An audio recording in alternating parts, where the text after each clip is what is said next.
সকালে দুজনে একসঙ্গে চা খেয়ে নিই, কারণ এই চাটাই সারাদিনের কাজের এনার্জিটা দেয়।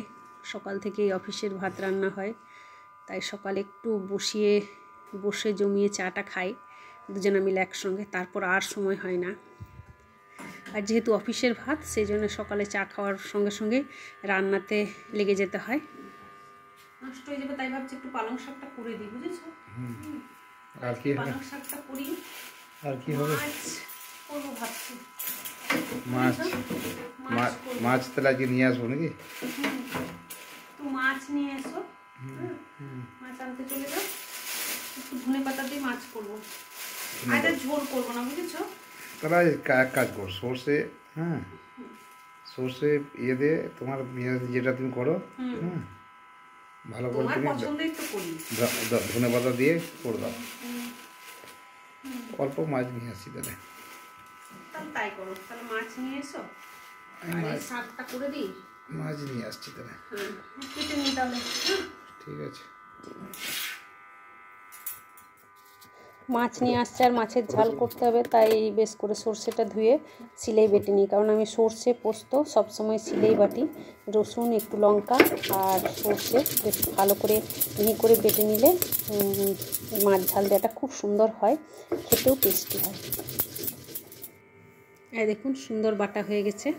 এবার একটু আলুগুলো সেদ্ধ করতে দিয়ে দিচ্ছি কুকারে, কারণ সকাল থেকেই তাড়াতাড়ি রান্না থাকে আর আমার হাজব্যান্ড অফিস যাওয়ার সময় কোনো হাবজি গুবজি খেয়ে যেতে পছন্দ করে না, খুব সিম্পল খাবার খায়। তার পাকে আমি একটু ধনে পাতাগুলো ভিজিয়ে রেখে দিচ্ছি, কারণ এরপর রান্নাগুলো বসিয়ে দিতে হবে। এই দেখুন পালং শাক বসিয়ে দিয়েছি, রসুন দিয়েছি, এরপর পেঁয়াজ দিচ্ছি। আলু সেদ্ধ, তোমার পছন্দের আলু সেদ্ধটা বানাচ্ছি, বুঝেছ?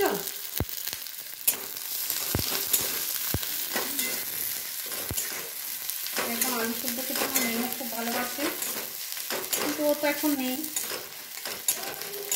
ওই জন্য এখন সমস্ত রান্না ওর বাবার পছন্দেই হচ্ছে।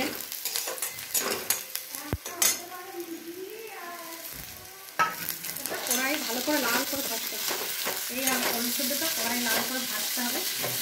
এরকম করে বানাবেন, দেখবেন দারুণ লাগে। এটা হয়ে গেলে আর তরকারি লাগে না, দারুণ হয় এটা। এটাকে বেশ সুন্দর করে লাগা লাগা করে ভাজতে হবে।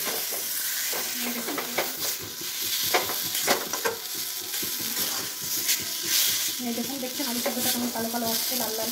এটা কিন্তু বেশ ভালো করে পোড়াতে হবে। এটা যত আলু সেদ্ধটা কড়া করা হবে তত টেস্টটা বাড়বে।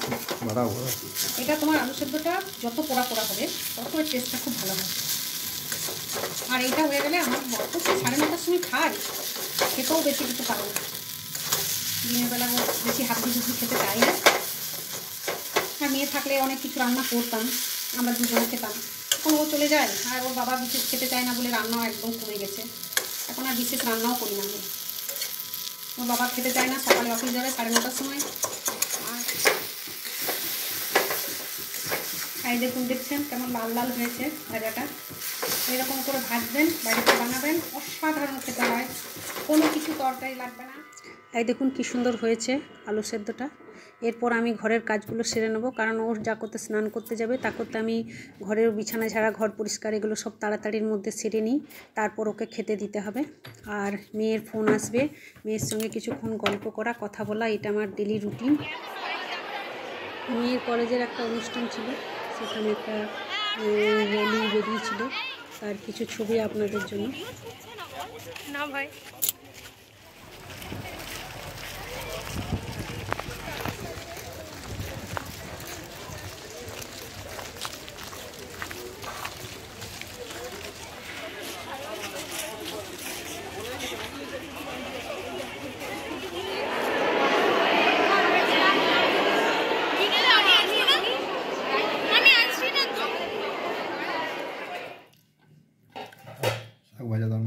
ভালো হয়েছে। ওটাতে একটু বেগুন গুলো দিয়েছি,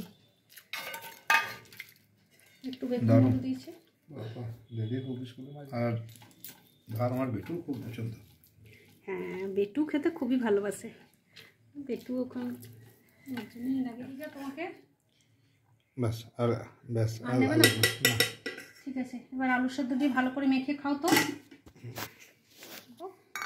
আমি তোমার টিফিনটা রেডি করি তা করতে। হ্যাঁ, গরম আছে, সবই গরম গরম গরম। তুমি তো খেতে ভালোবাসো এই ঠান্ডার সময় গরম গরম ভাত। আমার হাজব্যান্ডের খাওয়া শেষ হয়ে গেল, এবার আমি সমস্ত থালাগুলো গুটিয়ে নেবো এবং হাজব্যান্ডকে টিফিন জল সব দিয়ে দেবো। আমি আমার ব্লগটা এখানেই শেষ করছি। আপনাদের যদি আমার ব্লগটা ভালো লেগে থাকে আমার ভিডিওটিকে লাইক করুন, আমার চ্যানেলটিকে সাবস্ক্রাইব করুন আর কমেন্টের মাধ্যমে নিশ্চয়ই জানাবেন আমার এই ছোট্ট ব্লগ আপনাদের কেমন লাগছে।